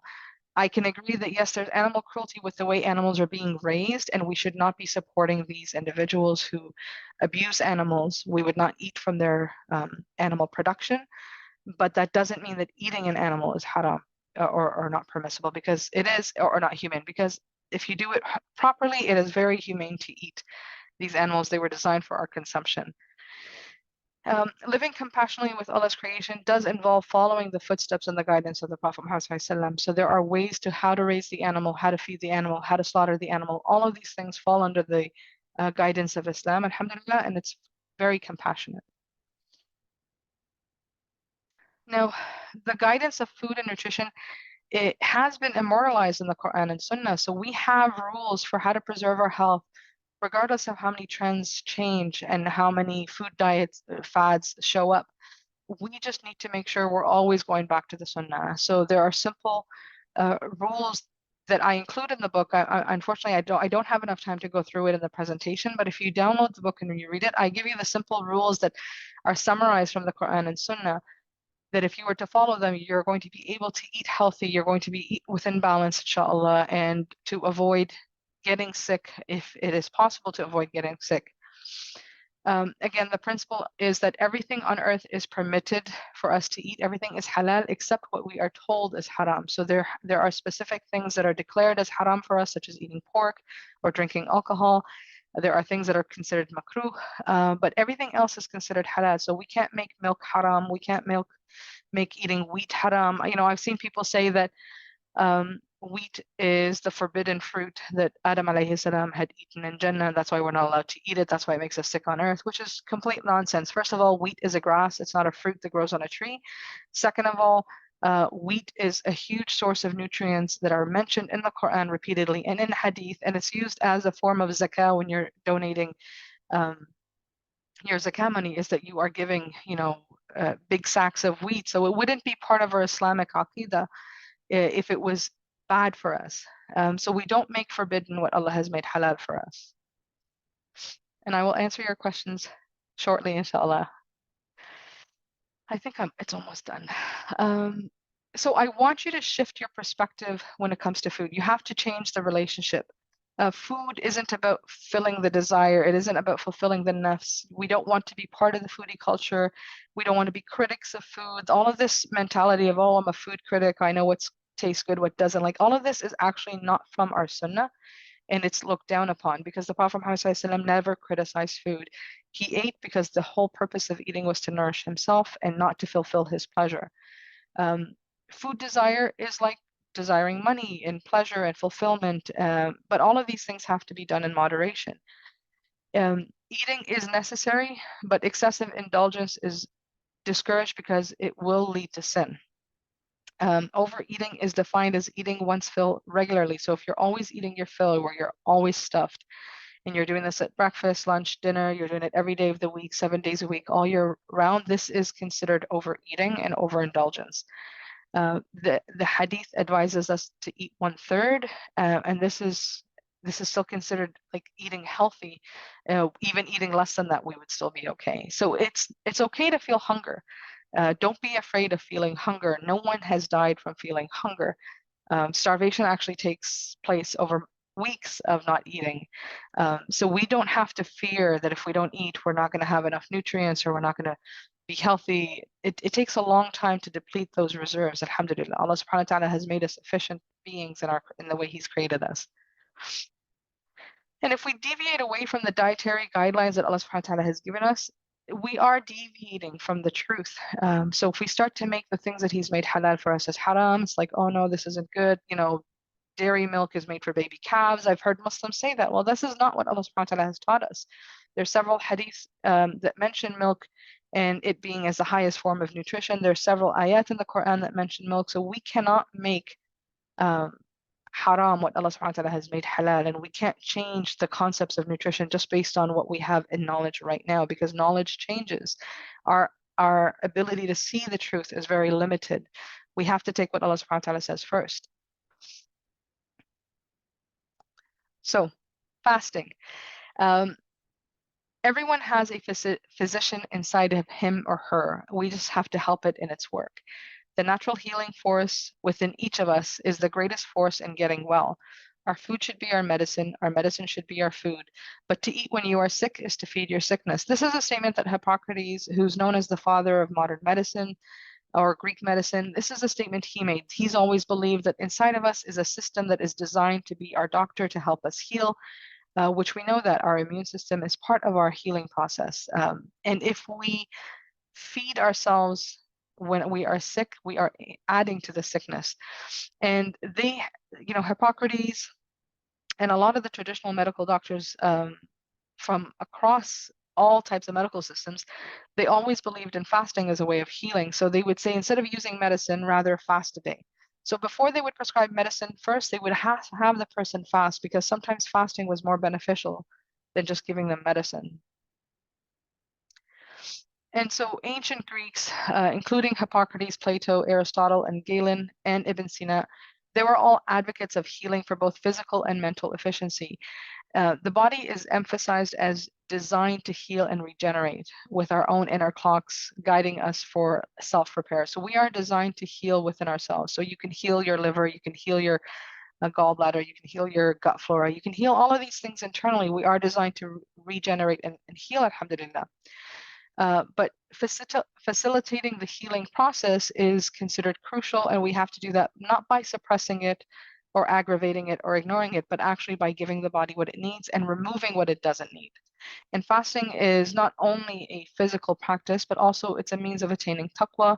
It increases our connection and obedience to Allah. It also makes us feel what it feels like for other people who have to go without food due to poverty or the situations that they're in. So fasting has many different benefits. I'm only giving you a very small amount with only its effects on the physical body, but I'm not really going into much detail on the spiritual side. Fasting has been acknowledged by many traditions as having healing benefits. So this was something that Allah subhanahu wa ta'ala has prescribed for us. He knows us because He created us. He knows what's best for us. And it's actually interesting if you think about how often Allah subhanahu wa ta'ala has asked us to fast. I'll go through that in the next slide, but it's an incredible amount of time in a year that we're actually encouraged to fast. The first thing I want to go through is the benefits of fasting physically on our body. What fasting does is it's a time of detoxification. Your body needs to pause from constant digestion in order to shift its energy to healing and repairing the body. Think of your body like a car. You can't clean the car or change the tires or fix the engine if the car is always in motion. Our bodies work the exact same way. Nutrient breakdown and assimilation on a cellular level demands energy, and which makes it challenging for the body to detoxify if it's constantly digesting food. Now you might be thinking, well, I'm not always digesting food, I'm not eating all the time, but that's not true. The food that you ate at breakfast at 8 a.m., that one meal has a long way to go before it exits the body. It may take your body 12 to 30 hours for that one meal at breakfast to leave your body. So long as it's in your digestive tract, it is still using up energy for metabolism. Well, it may take as little as 12 hours if you have a really small, clean, easy to digest meal, like if you just had carrots and cucumbers and a veggie dip, and that was your only meal. that might leave your body in 12 hours because it's quite easy to clean that out. But if you had something like steak, it could be in your system for 30 to 40 hours. So abstaining from food during the month of Ramadan for 16 to 18 hours a day allows your body to finish digestion of whatever meal it was eating and then to start the healing process. So let's just say the digestion was 12 hours. It's going to digest what you ate the night before. And then between 12 hours and 18 hours, or 12 hours and 14 hours, however long the day is for you when you're fasting, those additional hours are used for detoxification, for cleansing the body. Fasting also enables the gallbladder to concentrate the bile and enhance the breakdown of the nutrients in the small intestine. And this is also the reason why many people face gallbladder attacks in Ramadan. Their gallbladder hasn't been efficiently working all year round, because when you eat every 2 to 3 hours, your gallbladder doesn't have the ability to concentrate. Whereas in Ramadan, you're not eating for at least 12 to 18 hours, it's going to have the ability to concentrate the bile and therefore function a lot better. But you might end up with a few gallbladder attacks in Ramadan especially if you give if you give your body heavy meals at iftar time, your gallbladder may not react very well. And you'll know if you have pain on the right side that goes all the way to your back. If you have that kind of pain after fasting, after you've eaten in Ramadan, it could be that your gallbladder is not functioning well. Fasting is the perfect remedy for the body. And Allah SWT has given us a minimum of 29 to 30 days out of the year that we have to fast. Now, there are additional fasts that we're encouraged to do, like the 6 days of Shawwal. There's the 3 full moon days of every month. There's the Mondays and the Thursdays. There's the 9 days of the Hijjah, and there's the 3 days of Ashura. If you were to fast all of these and actually count them all up, it averages about 170 days if you did all of the Sunnah fasts, with a minimum being 29 to 30 days that we have to fast for Ramadan. That's almost half of the Islamic year that we are encouraged to fast. So imagine how much Allah subhanahu wa ta'ala knows that if we eat less, if we restrain our bodies from eating as much as we are eating, if we fast more often, we actually live better, healthier lives, both spiritually and physically. Now, there is a difference between intermittent fasting, which is like this whole trendy thing that everyone's doing, where they don't eat from like 8 o'clock at night in the evening, and then they don't eat until maybe 12 or 1 o'clock the next day. That intermittent fasting doesn't work the same way as the Ramadan fast or the Sunnah fast for 2 reasons. One, the Islamic fasting is called dry fasting. You're not allowed water, you're not allowed food, whereas the trendy diets, they allow you to have coffee or water even if you're fasting. And the dry fasting actually encourages more detoxification out of the body that you're not going to get with the intermittent fasting that allows for water. The other thing is, when you're fasting during the day when the body is supposed to eat, it's different from when you're fasting during the night. Like the intermittent fasting is usually evening from 8 p.m. until morning 12 o'clock. When you're doing that type of fast, your body is already in a different slowdown for repair and like lower metabolism. So it's actually beneficial to do it more in the day, because that's when your body has to break down more of the fats to use for energy. So there's a huge difference between Islamic fasting and just the modern day fasting that everyone's doing. If you have the opportunity, you want to fast, always try to do the Islamic fasting first. I'm not a huge fan of the intermittent fasting. That's just me. If I'm going to fast, I'd rather do it the prophetic way and get both the spiritual benefit and the physical benefits out of it. So what happens when we fast? What happens when we fast?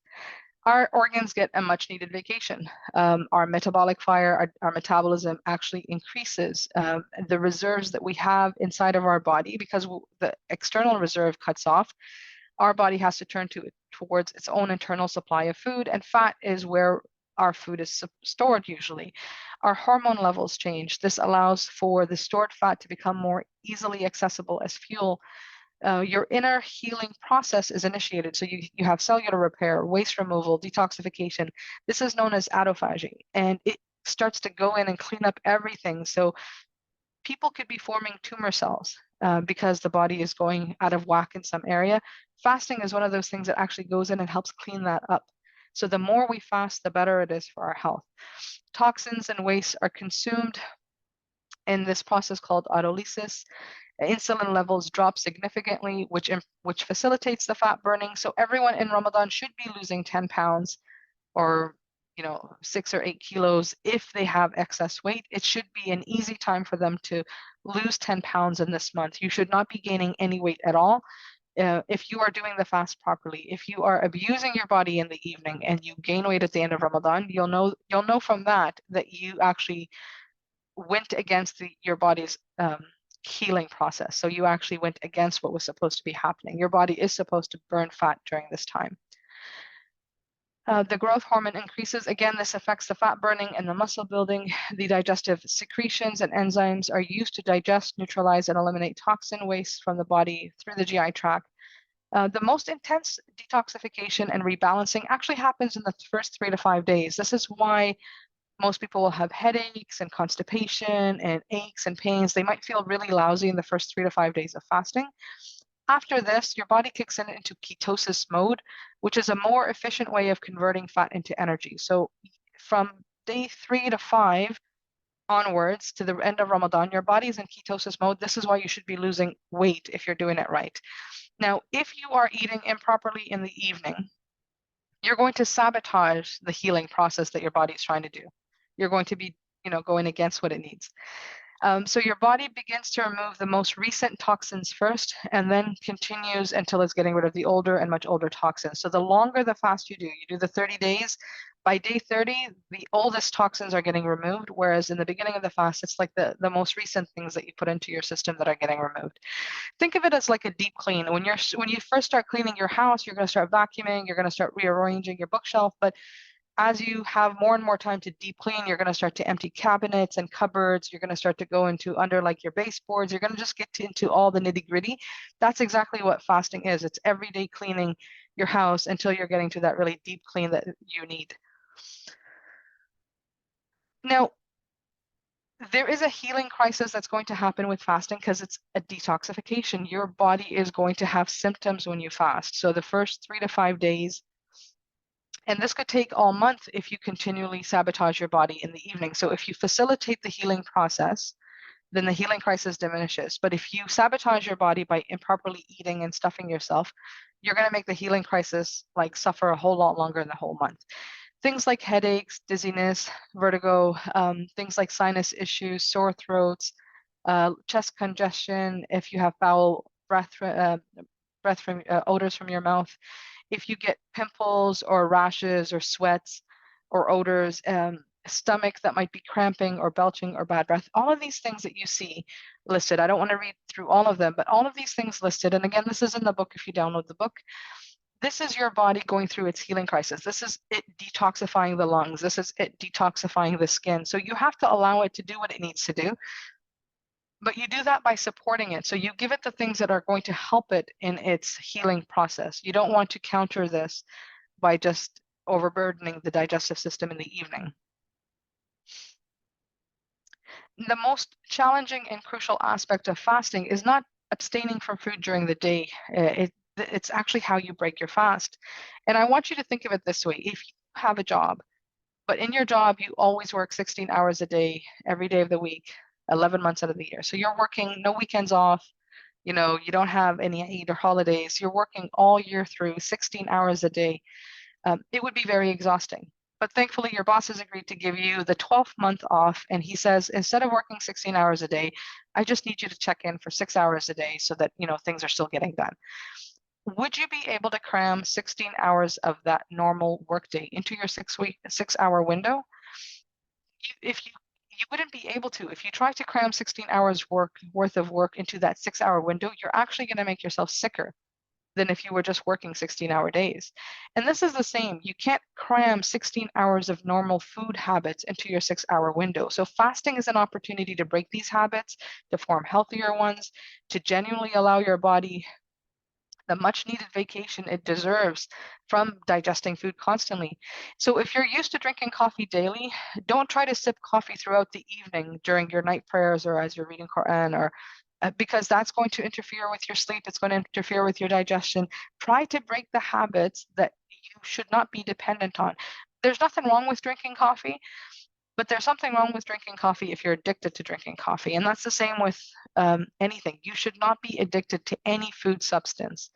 Your body should be able to function without it, without you getting headaches or migraines or feeling nauseous. Like your body should be able to function with food, and you should be able to switch to whatever food is available without any issues. So when you first break your fast, refrain from eating everything in sight.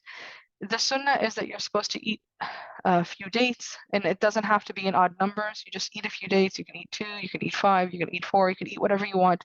You can have some water, and then you should pray your maghrib. This gives your stomach the opportunity to warm up before you digest the rest of the meal. And again, think of it like a car. If you were to leave your car in the freezing cold outside for 16 or 18 hours and then get in the car, turn on the ignition, and just drive off, your engine would seize. Your engine needs to warm up before it can start to drive. And that's the exact same reason why you eat dates first with a little bit of water before you pray, and then you come back and have your meal. The Prophet Muhammad SAW, he advised us that whoever, when breaking our fast, whoever has dried dates, let him break his fast with that, and who doesn't have them, let him break his fast with water. Indeed, water is purifying. So dates are easily digested, and their sugar quickly reaches the bloodstream, and dates are also heating and warming, so they warm up the stomach and start to make it easier for food to be digested. Water rehydrates the body and also starts the digestive process. So if you only sip water, then your digestive process starts to begin again. The suggested practice is to eat the dates and the water first, then to pray the maghrib, then go back to the meal. Again, this is the same as giving your engine a chance to warm up before you eat. If you eat immediately while your stomach is still cold from fasting, because fasting is cooling and drying, your stomach is going to be cold. If you immediately put heavy foods in your system, your stomach is going to have a hard time digesting the food because it hasn't warmed up yet, which is why a lot of people like to start with a warm bowl of soup first. So dates increase the metabolic fire. If you're someone who is choleric, then you might need to combine the dates with cucumbers so that you don't get excessively hot, because your stomach might already be too hot by the time iftar comes. But that still isn't a reason for you to just eat everything in sight. You really have to gradually ease into it. The main objective should always be to eat that one bowl. So focus on clean digestion. What can you properly digest and absorb? So it could be a little bit of rice, a little bit of chicken. You might have a little bit of greens, a cup, maybe 1 or 2 dates. You don't have to eat a lot of dates. And again, dates in the beginning.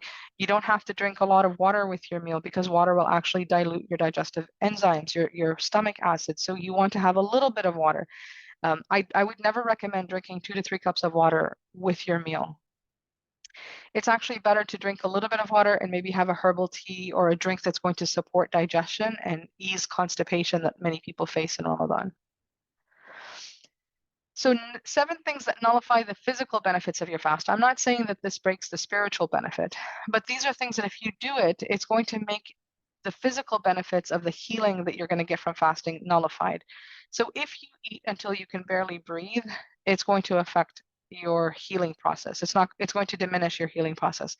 If you drink sodas with your meals, your sodas are going to interfere with digestion. Therefore, it's going to interfere with your health and how much you absorb nutrients from the food. If you mix in way too many different foods all at the same time, so if you have a smoothie and you have a soup and you have your chicken and then you have rice and then you have a salad and then you have a dessert all at the same time, it's going to make it very difficult for your stomach to digest this food. If you eat continuously for the whole 6 hours, like, okay, you break fast at 8, you ate, you prayed your maghrib, you come back, you're nibbling again, you come back, you're having dessert, you come back, you're having a latte, you come back, you're having more chicken and rice, and then you come back before you go to sleep, you eat again. You're going to make it very difficult for your stomach because you're constantly opening that washing machine, stuffing it and closing it. It never gets to do its job properly. So now you've crammed in 16 hours worth of work into that 6-hour window. It's going to make it very difficult for you to heal. If you only fill your plate with desire and not nutrition, so yes, all types of food are appealing, but your body needs a variety. It can't just have rice and chicken. Your body also needs the fiber and the greens in order for it to be balanced and to be hydrated.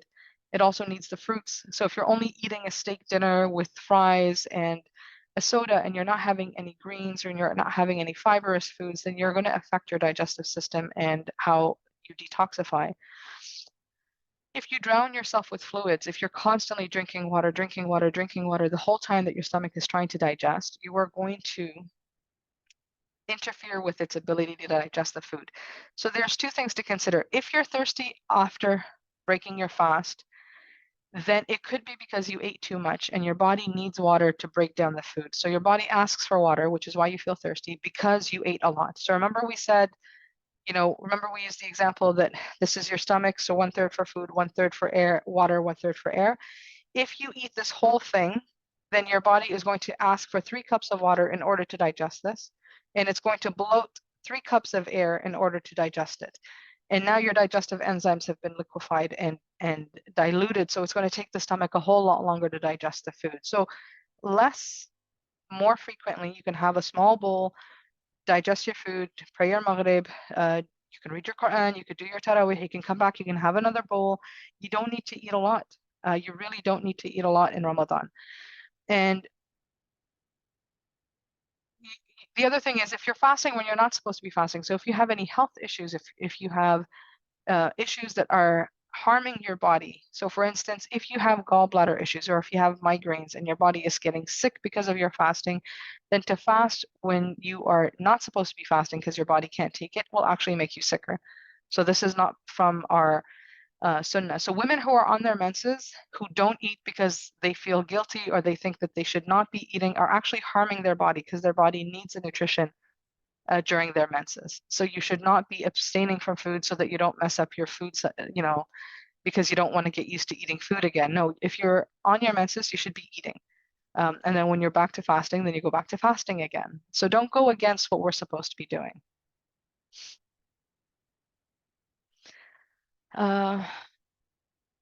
So as for, Ibn al-Qayyim says that there are 5 things that corrupt the heart or harden the heart. And he refers to them as mixing excessively with people. So when you talk a lot, gossip a lot, and you're just constantly talking to people, that's one of the things that hardens the heart, corrupts the heart.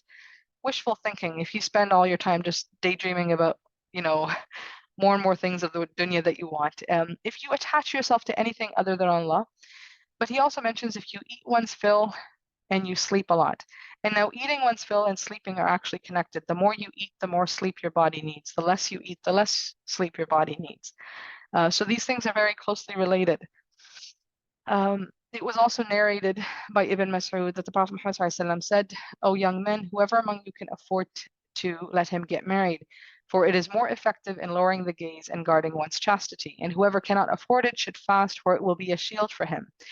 Food is not just connected to our spiritual heart, it also greatly influences our sexual desire. This hadith indicates that to restrain your sexual desire, if you cannot be married and fulfill your desire in a permissible way, then you should restrain yourself from food and drink through fasting, because this actually lowers and cools the body. Fasting depletes the sexual energy and it increases awareness of your Lord, alhamdulillah, which helps you stay away from fornication, adultery, and other types of haram behaviors. The benefits of moderation in food. So if you eat less, then it's going to enhance your mental clarity. Most people worry that they're not going to have energy, they're not going to have mental clarity because they don't have food. That's not true. If you don't have mental clarity and if you don't have energy during the day, it's probably because you ate the things your body was struggling with in the evening, so now it's still struggling during the day. If you have a very clean digestion in the evening, then your body is going to be very efficient in the day. You should not feel tired if you're eating proper nutrition. Fasting also promotes humility and provides arrogance. It allows you to feel joy and relate to those who are obviously have lesser than you. It helps you remember Allah. It helps you remember His wrath and the calamities, and it cultivates empathy and awareness of the hereafter. It also helps you put an end to sinful desires. So if you have desires, fasting helps you restrain these desires because it allows you to restrain the things that are halal. The things that are haram become easier to restrain as well, because the more we eat, the more our desires grow. Fasting also prevents excessive sleep. So it gives you the opportunity to do night prayers. Most people in Ramadan are able to do their Qiyam al-Layl because they have to wake up for suhoor. They're always able to do their Qiyam al-Layl. Whereas the other 11 months of the year, they struggle with it. So if we were to maintain this type of a diet, waking up for suhoor, waking up for Qiyam, staying up from Fajr, eating less throughout the day, sleeping less throughout the night, we will have a lot more energy throughout the whole year if we adopt this as a lifestyle. And it also contributes to physical health by preventing diseases that are caused by overeating in different food combinations. Two or three more slides, inshallah. Okay. Almost done. So the balance in fasting is fasting enhances our taqwa. It leads to reduction of sins during Ramadan and after Ramadan, inshallah. It increases our spiritual awareness. It helps us learn when to stop eating, because fasting is a challenge in itself. So we're learning the discipline of when to eat during the day and when not to eat. Our stomach naturally is going to shrink. There is a hadith where the Prophet Muhammad ﷺ states, he asks Allah, he seeks guidance, refuge with Allah from four things: from knowledge that is of no benefit, from a heart that does not feel humble, from a supplication that is not heard, and from a soul that is never satisfied. And in Arabic, nafsun la tashba also means an insatiable appetite for anything in life. So this is really an important dua, as if we're trying to discipline our nafs. This is a dua that we would want to include in our duas, inshallah, in Ramadan. And we want to be content with the little that we have of this world. And the goal is not to reject eating or dreaming or having ambitions, but it's really to have discipline and not have this excessive desire for the dunya. You'll notice that it's a repeated theme of balance. The humors of the body, the hot, cold, wet, dry, everything is built on balance. Not eating too much, not having too much coldness, dampness, all of these things. We are designed to be in balance, and when we're off balance, we are going to feel it. And so the last 10 things, just 10 things I'm going to tell you, and these are the things that are going to help you heal your body, inshallah, in Ramadan. So be prepared for the healing crisis. The initial 5 days, as your body goes through it, pay attention. You might have caffeine withdrawal. Support your body through this. So the more you focus on, again, eating less, giving your body, like in the Ramadan remedy book, I give you a few recipes for drinks that improve digestion. You don't want to have dehydration and constipation. So stay hydrated, take the date water or the honey water to improve bowel movement so that you don't face any constipation. Eat the 1/3, really try the bowl and see how it changes your Ramadan and how it changes your prayers and your energy levels in the day. Just give it a try. Lower your gaze from food. So if you're spending all day on Instagram looking at all the different foods that people are posting, all the different recipes, even though you want to get ideas, at the same time, looking at food constantly is kind of like looking at the opposite gender constantly. It's going to evoke desire. So our focus is to eat less, eat smaller portions. You don't need an extravagant table for iftar every single night. There's nothing wrong with doing it once in a while, but to fill the table with food is to make people desire to eat more. So really the objective is cook enough that you will need for that night so that there's no food waste, and also so that you're not creating indulgence within yourself. Pace yourself. You begin with the dates, the water, do your Maghrib prayer, allow your body to slowly adjust back into eating. Support your digestive system with any like probiotic type drinks, whether it's herbal teas or kefir or anything that's going to help you with digesting your meal, or Aiman. There's a lot of drinks that actually help you digesting your meal as well, or sage tea. And then after eating, refrain from eating anything for 2 to 3 hours. Really give your stomach, like close it as if you're fasting again. Say nothing goes in for 2 to 3 hours. And I know that a lot of people will find that hard. Is that we're so used to grazing. Oh, we'll just pick up a candy. Oh, we'll just have a cup of tea. Oh, we'll just have a cup of juice. We have this habit of just constantly putting something in our mouth now that we're allowed. But really, if you focus on saying nothing goes in for 2 to 3 hours, you're going to notice an improvement in your health as well.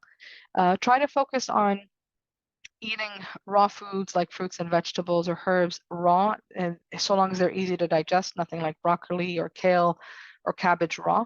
And then any heavier foods like vegetables, it's better to cook them for easier digestion, inshallah. Hunger is normal. Embrace the hunger. It's not harmful. Even if you feel hunger throughout the day in Ramadan, your body will adjust. And stuffing yourself at suhoor isn't going to make the hunger go away. You're still going to feel hunger. And there is healing in hunger, and there is sickness in the satiety. So if we fill ourselves, there's more likely to be sickness from that. And try to maintain taqwa throughout the whole day, right? No accidental eating or drinking. Begin and end your meals with Bismillah. Focus on nourishment rather than indulgence. And I think that brings us to the end. If you'd like to download the book, the Ramadan Remedy book has a lot more content that I couldn't fit into the presentation because obviously I think I've taken almost 2 hours. And there's still more to cover, but there's more in the book that you could still read. It should be about a 1 hour, 2 hour read at most. If you've benefited from this webinar and you'd like to learn more about how your body is designed, how we're supposed to eat, prophetic foods, body types, all of that stuff, then you can take the Nurasunna Rediscover Masterclass, the pre-recorded version that I have on my website. There is a 40% off coupon right now. So if you do 40 off NRW on the Nurasunna Masterclass, then you'll be able to study this during Ramadan, inshallah, to improve your health as well. And you can get that from my website at propheticmedicine.com. Jazakumullahu khairan. Sorry I took so much time. I will see if there's any questions I can quickly answer before my next presentation in 12 minutes. Let me see if I can answer any of these.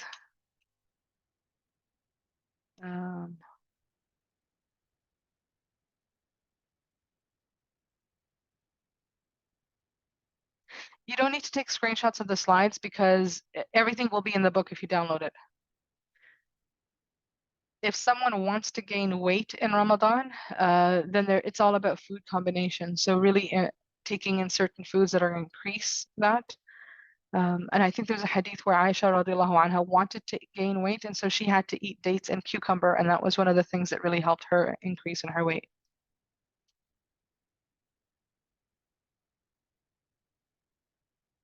You can download the book from my website.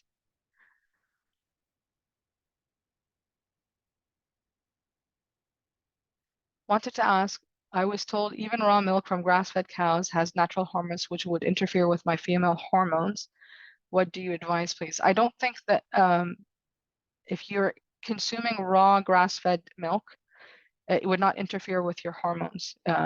Just because the way the cow milk is naturally designed, it does not interfere. It's what they do to the animal or what they feed the animal that causes the interference. It wouldn't be the raw milk.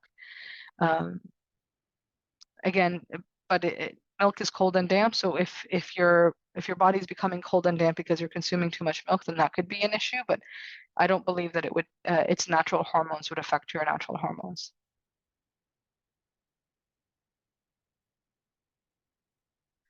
Any type of wheat is going to be better if you get like not genetically modified. You're going to get the organic. You're going to get the ancient grains. Anything that you can get your hands on is going to be better than what's currently being sold as wheat products right now.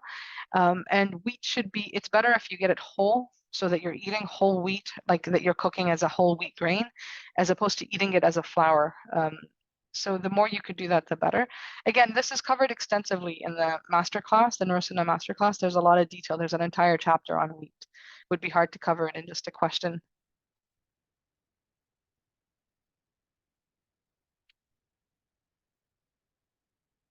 Yes, a lot of people say that cow milk is not for human consumption, but there's enough evidence from the Quran and Sunnah that Allah SWT created cow milk for our consumption. If the Prophet Muhammad SAW ate it, drank it, and he told us that it was the highest form of nutrition, we're not to disagree with that.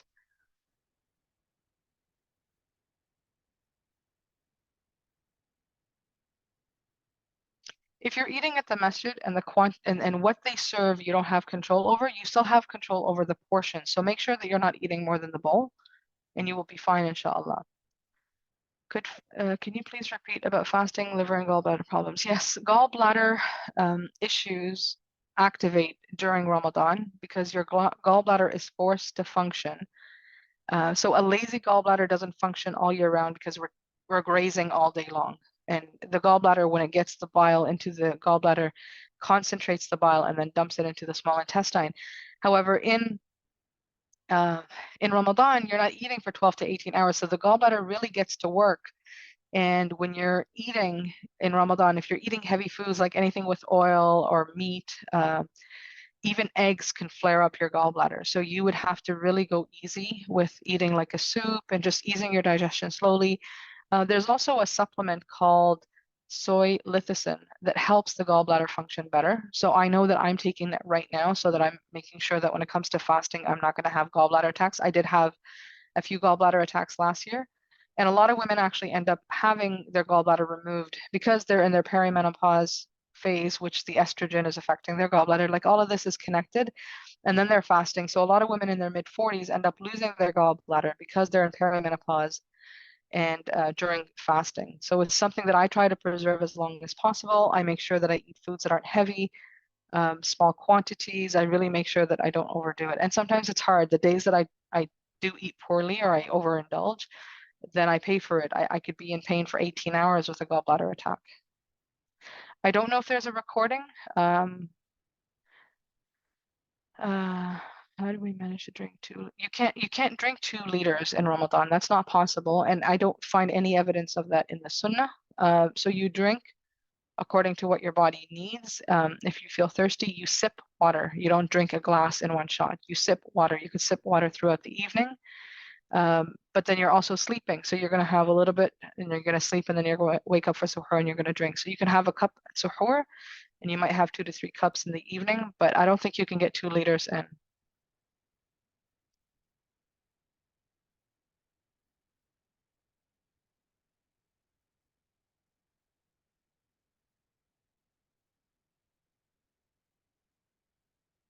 Matter for any herbal tea. So with regards to herbal tea, when you're using leaves, you want to boil the water, turn off the water, then put the leaves in it, stir it and cover it. If you're using roots, then you would have to boil it with the water for maybe 10, 15 minutes to extract more of the nutrients out of the root because it's harder. The leaves can be extracted a lot easier with just hot water. Can you give us an example of a day in Ramadan, like foods to eat? I will do that, inshallah, on my Instagram. I wouldn't be able to do it in today's class. Is stevia good for health? I stay away from stevia just because stevia is a herb, just like licorice is a herb. Licorice has the ability to be sweet. So if I wanted to sweeten my food, my desserts, I could use licorice, but licorice can also increase blood pressure, cause water retention, affect the heart. So because there isn't enough studies on stevia as a sweetener, I wouldn't trust it as a sweetener because it's a herb that's being used as a sweetener. You see, the thing is, I believe that sugar is okay in moderation. It's not okay to substitute sugar with other things that could be harmful. So I personally have never used stevia and I wouldn't use it. And that's just my own personal opinion. It has nothing to do with prophetic medicine. That's just who I am. I prefer to use sugar in small doses because at least I know I'm using sugar. I know its effect on my body and I know how much I've used of it. When you start to substitute for things that you think are safe, then you could overuse it and then cause harm. And that's the same with people who use licorice as a sweetener. If you start to sweeten everything with licorice, you're going to end up with high blood pressure and water retention and maybe heart issues. That is it for questions. I'm going to sign off because I have another class in 7 minutes. Jazakumullahu khairan, everyone, for coming. If you want the book, you can download it off the website. Inshallah, you'll find everything there. Jazakumullahu khairan. Subhanak Allahumma bihamdika. Ashhadu an la ilaha illa anta. Astaghfiruka wa atubu ilayka. جزاك الله خيرا Sister Iman. Wa iyyakum.